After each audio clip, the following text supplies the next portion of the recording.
ولعنة الله على أعدائهم من الآن إلى قيام يوم الدين ولا حول ولا قوة إلا بالله العلي العظيم وأما بعد فقد قال الله سبحانه وتعالى في كتابه المتين بسم الله الرحمن الرحيم ولنبلونكم بشيء من الخوف والجوع والنقص من الأموال والأنفس والثمرات وبشر الصابرين صدق الله العلي العظيم صلوات اللهم صل على محمد وآل محمد وأجل فرجهم.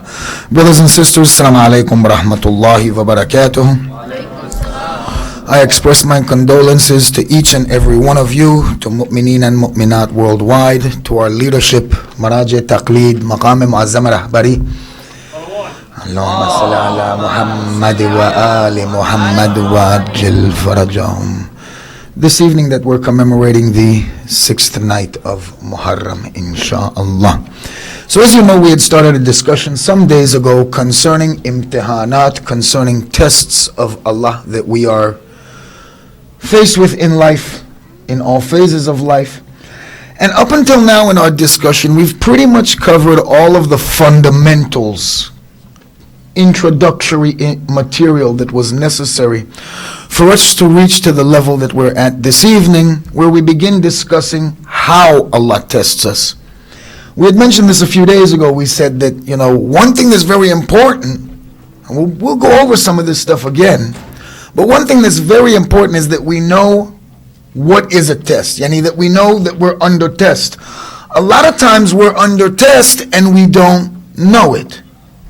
As a result, we're not prepared to react to that or to pass that test because we don't even know we're being tested. So this evening, inshallah, we'll start on that section. We've got a nice verse that we just read for you, inshallah, that we'll go over. But tonight we start identifying how we get tested, the means by which Allah subhanahu wa ta'ala tests us, and how we react to those, inshallah.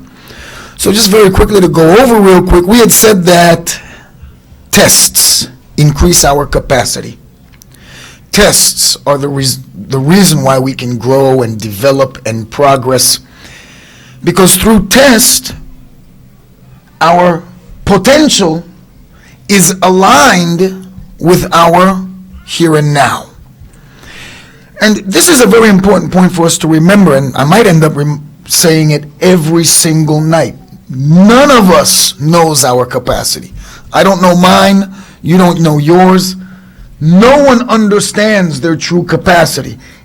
Certainly no one in here. Maybe amongst the ulaman, awliyan, urafa, maybe.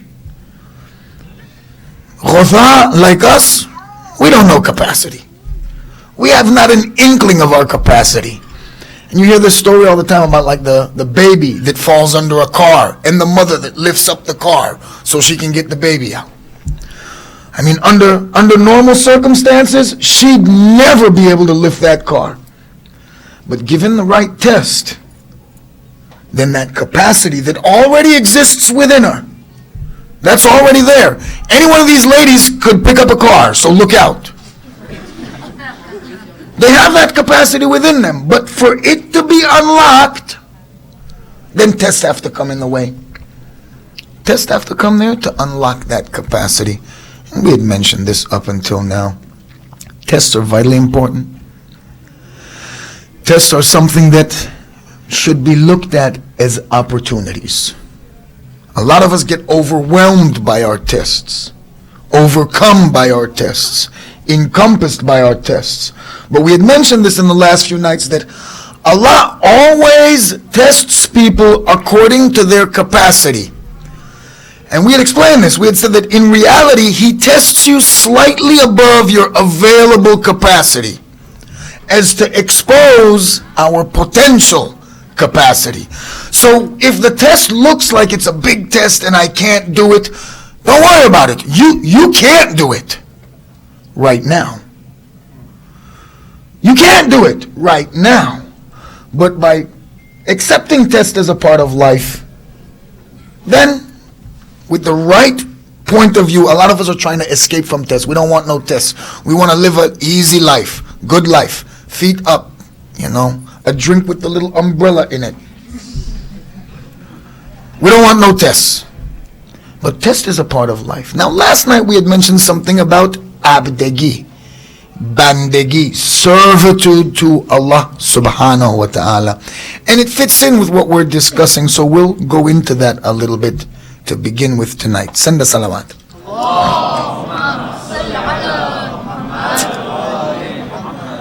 Whoever doesn't believe in dua, whoever doesn't believe in like the power of just saying something, then look out. Look at this. Tonight we have 3 teas. Initially I only asked for 1, Brother, save me some tea. When I get here it's a little late. The tea's done. Just 1 tea. I need 1 tea. MashaAllah. Allahumma salli ala Muhammad. Salawat.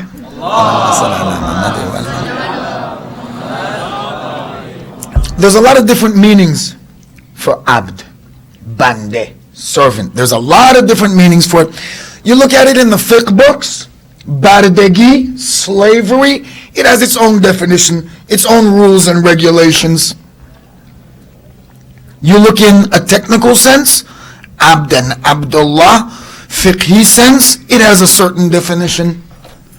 Irfani, abd and bande has another particular definition. And all these definitions may be related and similar, but with different aspects and different sides to them. One thing though that should be understood and should stick out in any definition that we give of abd, of a servant, is test. Servants are going to be tested. This is without a doubt. Servants are going to be tested. I mean, just one example, they have the story that they tell about Amir al-Mu'mineen Ali ibn Abi Talib alayhi salatu wassalam. Allahumma salli ala Muhammad. Imam Ali alayhi salatu wassalam had a servant by the name of Qanbar. Qanbar was his name, very famous servant of Imam Ali. What Imam Ali used to do would be, he'd purchase a slave from the market, educate them to a very high standard, and I mean, living in Ali's house, it's kind of hard not to end up educated to a very high standard. Qanbar actually went on to become like a judge. He's what we call today a mujtahid. But he started out as a servant of Amir al-Mu'mineen Ali. One day Ali gave out some allowance to his servants. And that's one thing we ought to make clear. When we talk about Islamic slavery, and slavery as known in the West, 2 vastly different systems, entirely different systems. It's apples and oranges. And then if you compare slavery as practiced by Ahl Bayt alayhim as-salam with slavery that was practiced by other so-called Muslims, again, it's a completely different case. So if you hear me use the word slave, we are Americans. The idea of somebody in a neck collar and shackled head to toe should not come in your mind. Not in this particular instance. So, servants, slaves, Imam Ali alayhi salatu wasalam, he's giving them an allowance. He gives a particular allowance to one servant, one to Qanbar. Same amount. A few weeks later, he calls them. He say, let me see what money you have. See, it's a test. Imam Ali alayhi salatu wasalam is testing them. And they come in. The first servant whom Amir al-Mu'mineen gave that stipend to, that allowance to, he says, Amir al-Mu'mineen, I spent mine, it's done. That would have been me, you know. You gave it to me today, day after tomorrow, I'm broke. He calls Qanbar, and Qanbar comes and has the same 2 gold coins that Imam Ali had given him so many weeks before. Because realize, Qanbar, his housing is covered. His food is covered. His needs are covered. Today we'd call this pocket money. You do what you want with it. Qanbar still has the 2 gold coins. Qanbar is relating the hadith. He says, I saw a look of sadness come over the face of my Mawla that I didn't see come over his face when he dealt with the other servant, and I felt ashamed. And so Qanbar tried to explain himself. He tried to say, Mawla, I was saving it up for a rainy day, like how we would say today. Imam Ali looks at him and says, Qanbar, what have you done? The portion of the people is hidden in your wealth. In other words, Imam Ali is telling him, spend this money, make it circulate in the society. Same thing like these guys at the Federal Reserve will tell you today. Amir al-Mu'mineen is telling him, look, go out, spend the money, Qanbar, spend it in kar khair, in doing some good deed for someone. Servants get tested. And one thing that should be understood about servitude to Allah subhanahu wa ta'ala is that servants get tested. After we understand this particular portion of this, then let's mention a hadith by Imam Saba alayhi salatu wasalam. Allahumma salli ala Muhammad wa ala Muhammad. If I'm able to find an address for you or find something for you to look up or download or get, I'll always try to mention that to you. There's a hadith that's mentioned, very famous hadith, called that Hadith Basri. It's a hadith from Imam Sadiq alayhi salatu wassalam. Allahumma salli ala Muhammad wa ala Muhammad. And you can go online and you can just Google Hadith Basri, Imam Sadiq, it'll come up. Make sure you download the PDF. This PDF has that hadith in there and a little explanation of it. Cut a long story short, in this hadith, Hadith Basri, Imam Sadiq alayhi salatu wasalam is answering a question. Someone asks him, what is subservience? What is servitude? What is abdigi, bandigi? What is service to Allah? To be a slave of Allah. And Imam Sadiq sums it up by saying, do not be a malik of anything. Don't consider yourself a malik of anything. An owner of anything. That means the money in the bank belongs to Allah. The house that we live in, it belongs to Allah. The shoes on our feet, the shirt on our back, the pants to our waist, it belongs to Allah. When we practice this and put this into practice in our lives on a daily basis, removing ourselves from malikiyat, from ownership, it helps also to fight the same thing that tests do, which is takabbur. You remember we had said tests remove takabbur from the heart. Remove arrogance from the heart. This is one of the roles of test. Irtibat ba khuda, a relationship with Allah, can only be established after takabbur is removed from the heart. Any manniyat, any me that's left over in the heart is an obstacle to this irtibat, is an obstacle to this relationship. Any piece of it that's left. So this is a lifelong struggle to remove this from the heart and to really attain that status of bandegi, of servitude to Allah. One of the defining aspects of servitude, though, is testing. And one thing you're going to find about the tests of Allah is that Allah never tires of testing us. Aslan khaste nahi. He doesn't get tired of testing us at all. And there's a reason for that. We said that testing is good for us. We grow with testing. We progress through testing. But there's a reason why Allah is constantly testing us. And the reason is because of tamreen.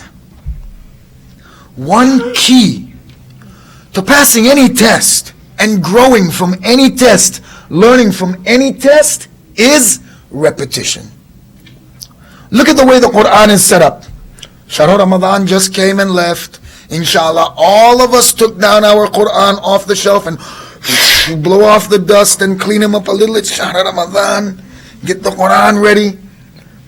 Inshallah, we all read our Quran in this Shahr Ramadan. One thing you notice when you read Quran, the same topics, same message, same stories keep coming up over and over and over and over and over again from start to finish. Sometimes in the same words. Why is Quran so repetitive? Quran is spiritual guidance for dummies.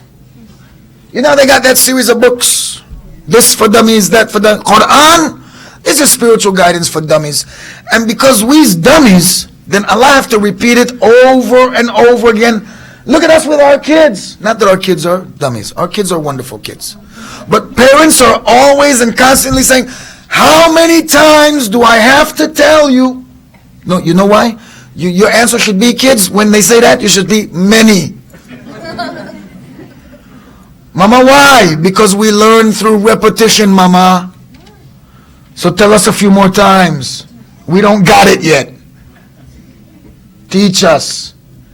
This is why Allah tests us constantly, over and over and over and over and over again. There's no break from it. You go to bed at night with tests. You wake up in the morning with new and different tests. I hate to hear anybody say, how's today? You'd be like, oh, it's the same as yesterday. That's awful. Same stuff, different day. I hate to hear that. Every day is different. Every day is different. Every day have its own tests. Tests are repetitive because that's how we learn. That's how human beings grow. That's how human beings are going to develop. One thing that I wanted to say tonight too, before we really get into our main discussion, it'll be short, insha'Allah, but it's necessary to be said. A lot of people think that the trials and tribulations that they face in their life, the tests that they face in their life, are because of some sins, some mistakes, something that they did. So Allah is punishing me because I did this. This test, this trial, this tribulation that I'm having, it's because I did this particular thing or that particular thing, some one of my past deeds that I did. I want to make something to you very clear. Any test, any trial that we face in life is not because of some deed that we committed. If Allah was going to do something to us here and now for something that we've already done, we'd get payment now, it would be done, nabud mishadim, we would have been wiped out, and there'd be no need for Yawm al-Qiyamah. The tests, the trials, the tribulations that we face now are mercies from Allah. They are opportunities from Allah. And as we had said last night, because we're being tested with a particular thing, that means we can defeat it. Because it's your test, you can beat it. So some people have a test with money. Because you have a money test, then no, you can get better with money. Or you can overcome your lack of money and make more money. Any test that you have, it's your test. Allah never tests anybody more than their ability. So this means this test, your test, can be overcome by you. The fact that you're being tested by it means that I can overcome it. And no one should think that I'm being tested because of something I did, some mistake I made, some sin I committed. This is khurafat. This is superstition. And we should not believe and we should not be superstitious. I've got a friend, he does landscaping business, and he swears that every time he gets a cut on his finger or this or that, a scratch on his heel, it's from this what I did. Baba, that what you did, they should have cut your hand. Not just injure your finger or your heel. These tests that we face in this life, these things that we go through in this life, it's to help us to grow, to develop. Allah loves us. This idea comes from this thought that Allah's out to get us. If you are one of those people that think that this is a result of my action, my deeds, my sins, then you have a bad image of Allah. Allah is not out to get you. He's not waiting for you to mess up so that he can cut your finger with the weed eater. Oh, I'm gonna get him now. No, that's not the way it goes. The tests that we're facing, the troubles that we're having, they're a benefit for us. They're an opportunity for us to grow. And this is one of the fundamentals also of testing and enduring the tests of Allah subhanahu wa ta'ala. So we read this verse of Quran for you. Send a salawat. Let me open back up to it, inshallah. Allahumma salli ala Muhammad wa ali Muhammad. This is Surah Al-Baqarah, verse number 155. I'm going to have to get like the senior citizen tablet or something because this writing is still too small for me. خير. بسم الله الرحمن الرحيم. وَلَنَبْلُغَنَّكُمْ بِشَيْءٍ مِّنَ الْخَوْفِ وَالْجَوْعِ وَالنَّقْصِ مِّنَ الْأَمْوَالِ وَالْأَنفُسِ وَالثَّمَرَاتِ وَبَشِّرِ الصَّابِرِينَ. And we will most certainly test you with fear and hunger and loss of property, loss of lives and of fruits, and give good news to the patient. Allah subhanahu wa ta'ala lists out here for us a variety of ways by which He will test us. You remember when you used to go to school, right? And you used to, maybe you get the answer sheet. Maybe you take the answer sheet and you write it in the palm of your hand. I'm not saying I ever did this. And you write the answer sheet in the palm of your hand. And maybe you keep your hand on the desk like this so the teacher doesn't see all the writing in your hand. And maybe when the tests come, you do something like this so you can get the answers on the test. There's a cheat sheet, we call it. Allah right here is giving you a cheat sheet for His test. He's telling you in this particular verse the answers. Like what are you going to get tested on? What are the chapters that you will encounter on this test of life? And it's very important that we pay attention to this list. I'll read it again for you so that maybe just for extra emphasis. Allah says, Bismillah ar-Rahman ar-Rahim, and we will certainly try you, test you with somewhat of fear, hunger, loss of property, loss of lives and of fruits, and give good news to the patient. What's the number one thing that Allah is going to test you with in this verse? Fear. Fear is the number one test that each and every one of us here tonight, ladies' side and men's side, because brothers think that they're courageous, you know. Brothers feel like they don't fear nothing. They're filled with more fear. All of us in here have fears. Outside on the street, they got fears. The security guards in the parking lot with the big old thing on their side, they got fear. Fear is what everybody's being tested with. And so your question is going to be, well, why would Allah test us with fear? Why would Allah test us with fear? How come Allah is testing us by means of fear? Understand something then about fear. Send the salamat. Allahumma salli ala Muhammad wa ala Muhammad wajjal farajahum. Fear. Fear is of three types. There's three types of fear, generally speaking. And one of them is legitimate fears. Everybody has legitimate natural fears. Like if you live in the wilderness, what's the most dangerous animal you have in California? I guess a black bear, besides human being. I guess black bear, huh? Maybe, huh? Mountain lions. Okay, so we got mountain lions. Let's just say you live in an area where they got mountain lions, right? And you have a legitimate fear that when you take your garbage out at night, you might get attacked by this is a legitimate fear. There are legitimate fears. Any fear that you can control or prepare for is a legitimate fear.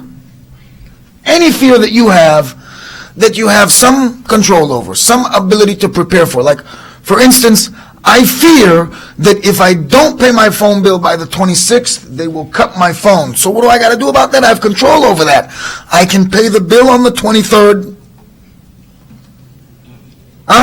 So any fear that you have that you can exercise some control over, some prevention for, some defense for that fear, then that fear we call them a legitimate fear.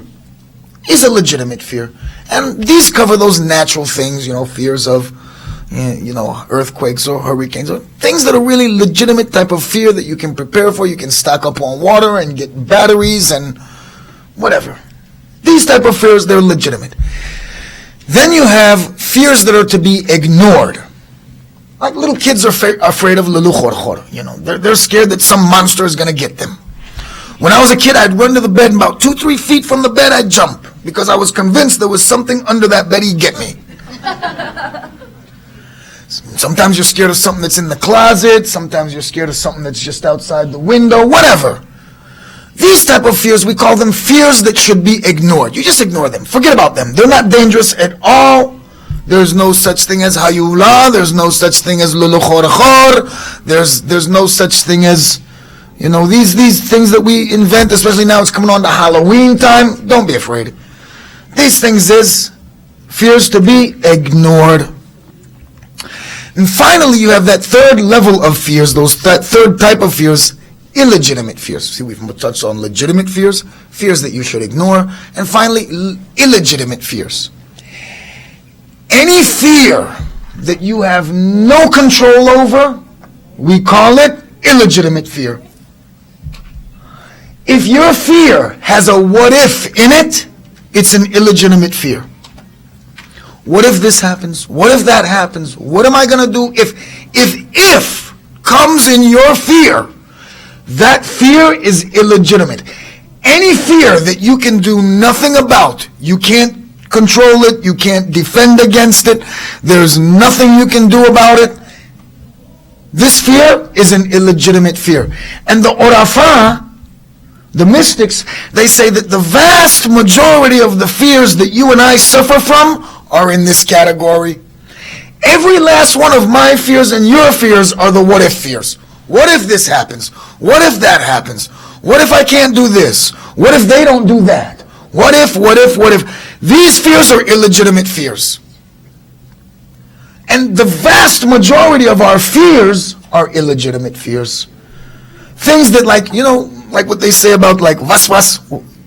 When you get waswas, when you get doubts and stuff like, some people get doubts like they think everything is najas. I knew a sister like that once. She was convinced everything was najas. It's a hell to live in that type of world. These fears are illegitimate fears. I'm sure you've heard the story before. They tell a story about a talabe. He had that. He was always worried about what's najas. What do you do? Oh, this is najas, that's najas. So what his friends in Hosa did was they got a dog wet. And then they sent the dog in his room. And you know what dogs do when they get wet, right? They shake off all that water everywhere.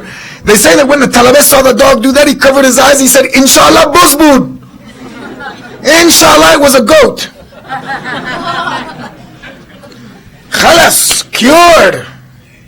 No more waswas.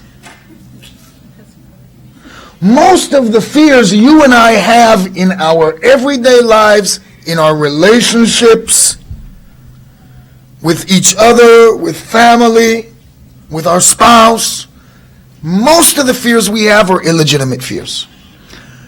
Fears that we ought not to even worry about. Fears that we ought not even to spend time on. If there's a what if in there, forget about it. If there's nothing you can do about that. Like if I told you there's going to be a guy busting through the door any minute with a stick in his hand, a man would get up and go to the door and get ready. So we're defended. We don't have to worry. It's not a fear that we have to worry about. We're safe. We're in good hands. But if there's a fear that you can't do anything about, there's nothing you can do, like terrorism. What you going to do about terrorism? Except if you catch him, you tear him, with our hands and our teeth. Well, what are you going to do about terrorism? You can't do nothing about terrorism. What are you going to do about terrorism? There's not enough body scanners, metal detectors, TSA agents, and that is the most useless agency they have ever created. I'll say it on the mic. I want them to know about it. I just don't complain to them when I'm going through because I'm worried they're going to mess with me. But go next time you go through the airport, look at these TSA agents. But they're old. They fat. They can't move right. Who is you going to stop? If one good, well-trained terrorist come through here right now, you just wipe out all 10, 11, 12 of them. They look like Walmart greeters, not TSA. What's wrong with them? Why'd you hire these guys, Babo? Hire some young type of built, buff guys? Nah. They bring in like Walmart greeters that Walmart threw out. You can't defend against it. You can't do anything to prepare for it. You can't do anything to avert it, to affect it. If you're powerless in the face of that fear, there's nothing you can do about it, then forget it. It's an illegitimate fear. Forget about that. You know, there was a verse of Quran, I was looking for the exact address. I read it just not long ago, just the other day. And I can't find the address now, but I will get it for you by tomorrow night. But there's a verse of Quran where Allah subhanahu wa ta'ala, He says, Shaitan causes fear to occur in the hearts of his own awliya, his own followers. Yani Shaitan puts fear in the hearts of his own followers. Shaitan does that. Fear is a product of Shaitan. If you're fearful, then go to Allah subhanahu wa ta'ala. We just said that. The reason Allah tests us with fear is to send us to our salat, man. Send us back to Allah. Just like those baby chickens. I don't know, now we're getting away from agriculture, but I grew up around animals. Baby chicken, any loud noise, then baby chicken run to mama. She don't even have to say nothing. If lightning, if thunder crack, then baby chicken run to mama. We have to be like that with Allah subhanahu wa ta'ala in the face of our fears. We have fear, go to Allah. But there's nowhere else to go except to Allah. But this verse of Quran says that Shaitan puts fear in the hearts of his followers. There was another verse of Quran. Here it is. Send a salawat, please.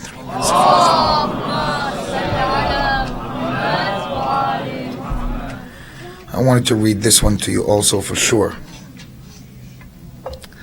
Allah subhanahu wa ta'ala, He says, Bismillah ar-Rahman ar-Rahim. الذين قال لهم الناس إن الناس قد جمعوا لكم فاخشوهم فزادهم إيمانا وقالوا حسبنا الله ونعم الوكيل. This is a verse about the battle of Uhud. It says in English, those to whom the people said, surely men have gathered against you, therefore fear them. But this increased their faith, and they said, Allah is sufficient for us, and most excellent is the protector. This is to show you the reaction of the mu'min to fear. People came to Medina, and they told the Muslims, the people are gathering against you for the battle of Uhud, armies are getting ready, so fear them. These guys come and tell mu'mineen, you guys should be afraid. People are gathering to come and get you. You should be really afraid. Mu'mineen answer was, فَزَادَهُمْ إِيمَانًا. This increased the iman of the mu'mineen. Iman of mu'mineen said, what? Oh, they coming to get us? Then bring it. Oh, really? Oh, you want to come over here? Okay. Mu'mineen were not the least bit disturbed. This is the reaction of the mu'min to these fears that Shaitan tries to put in the heart. Mu'min is fearless. That's why Allah tests us with fear, so that we can overcome it, conquer it, grow from it. Mu'mineen are fearless. You cannot conquer mu'mineen with fear. In fact, enemies are scared of mu'mineen. And this is related in the ahadith in various places, not just mu'mineen, but Hazrat Sahib al-Asr wa Zaman al-Ajjalullah ta'ala faraja also. Allah inspires fear in the hearts of the enemies of the mu'mineen for them. Don't be surprised if, let's just say, you go for a job interview, and before you go for the job interview, you make your wudu, you make a 2 rakat namaz. You say, Ya Allah help me, Ya Ali Madad, and you sit out. And then when you sit down with the interviewer, they act like they're scared of you. And not like they want to call the police on you, but like, we're going to give you this job, don't worry about it, we got you. You're the person we want. Allah inspires in the hearts of the enemies of the faith fear of the believers. And this is one of the ways that Allah protects the Imam of our age also. He doesn't need weapons, he doesn't need a fortress, he doesn't need aircraft and a navy. Just the fear that Allah inspires in the hearts of the enemies is enough to keep him safe. So Fear from this point of view doesn't affect the mu'mineen. Fear from this point of view is something that, insha'Allah, we should not be afflicted with. Fear is a destroyer. Fear destroys, and those who fear have lost their aql. They're worrying and fearing something that is illegitimate and has no basis in reality. This is why you see that on the day of Ashura, people were absolutely fearless. If people are tested with fear and come into contact with fear and deal with fear, then they overcome fear. And it's not to say that these Ashab Imam Hussein alayhi salatu wasalam on the day of Ashura were not having legitimate fears, but they were cleansed of those illegitimate fears. One legitimate fear that they had was fear of Allah, fear of anything happening to Abu Abdullah. These were legitimate fears, and they had these type of fears, and you see that reflected in their statements, in their actions. But fear for themselves, illegitimate fears, have melted away. On the night of Ashura, Imam Hussein alayhi salatu wasalam, and we know it, he turns out all the torches in the camp. This night also was a moonless night. It was a dark night. So Imam Hussein puts out the torches and tells his companions, I free you from my bay'at. You're free to go. He removes that wazifa of obedience and protection from them and frees them and tell them, you can all leave. You're free to go. And in fact, he sweetens the deal, because some of them may not have wanted to go with just him telling them go. He says, take some members of my of my family and take them with you. This is an incentive for them. He's testing them. He's trying to see, are they going to leave or not? A lot of times when we recite this part of the musibat, they never mention to you that people left that night. Don't think that the lights went off and no one left. The lights went off, and those who were overcome with fears. What if? Those who were victims of their own fears and lacked iman, they left. When the lights were turned off, and then Imam turns them back on, there were people who were there before the lights went off, and then when the lights went off and came back on, they were gone. There were people who left. Don't have it in your mind that no one left. They were overcome by their own fears. And because they couldn't face this fear that they had, they weren't able to experience what happened when the lights came back on. That's why this verse that we read said, وَبَشِّرِ الصَّابِرِينَ. Give good news to the patient. Those who were patient to sit through the darkness and then say, Ya Abu Abdullah, we could never leave you. Ya Abu Abdullah, we could never abandon you. When the lights came back on, Imam Hussein realized, these are the ones who are with me now. And he showed each and every one of them their place in paradise. Imagine each and every one of them, one after the other. And when they come up to renew their bay'ah with Imam Hussein, because bay'ah, according to some relations, it's been said that this bay'ah was relieved from them when Imam Hussein freed them. So they had to do bay'ah again. And when they gave that allegiance again, he showed them their place in paradise. On that night, the shuhada died. These shuhada consigned themselves to Allah on that night. Baba, after you see your place in paradise, what fear do you have after that?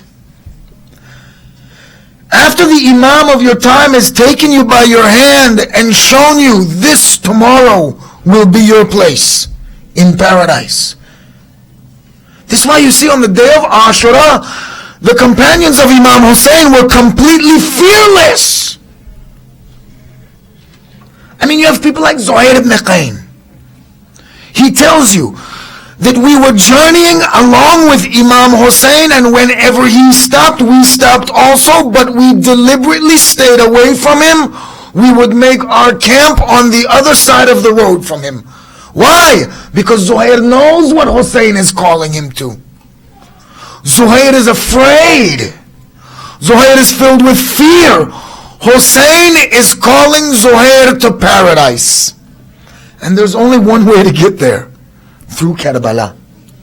Zuhair is doing his best to avoid Imam Hussein.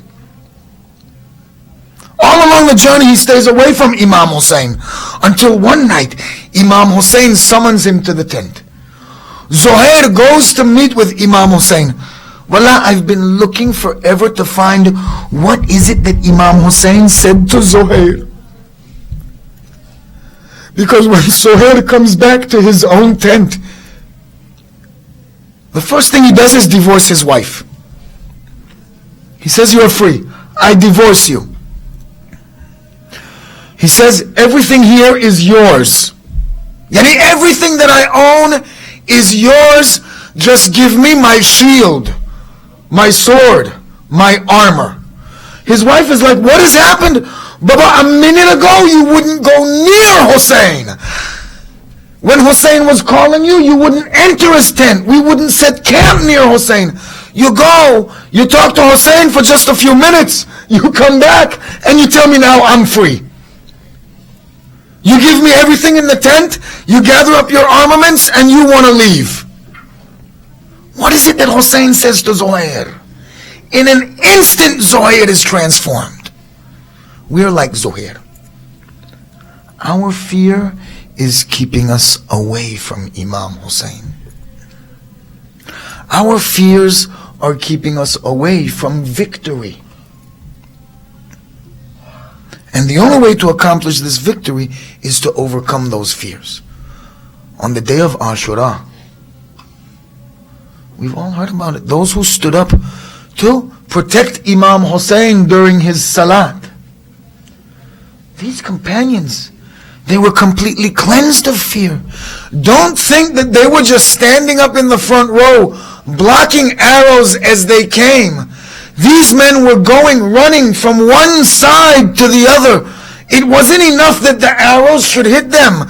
They were catching the arrows with their bodies. Intercepting the arrows with their bodies. Fear had been washed from them. One of them walks into the battlefield. You know what they call chainmail? It's a type of armor that it can't protect you too much. You're still going to feel the pain of the blow.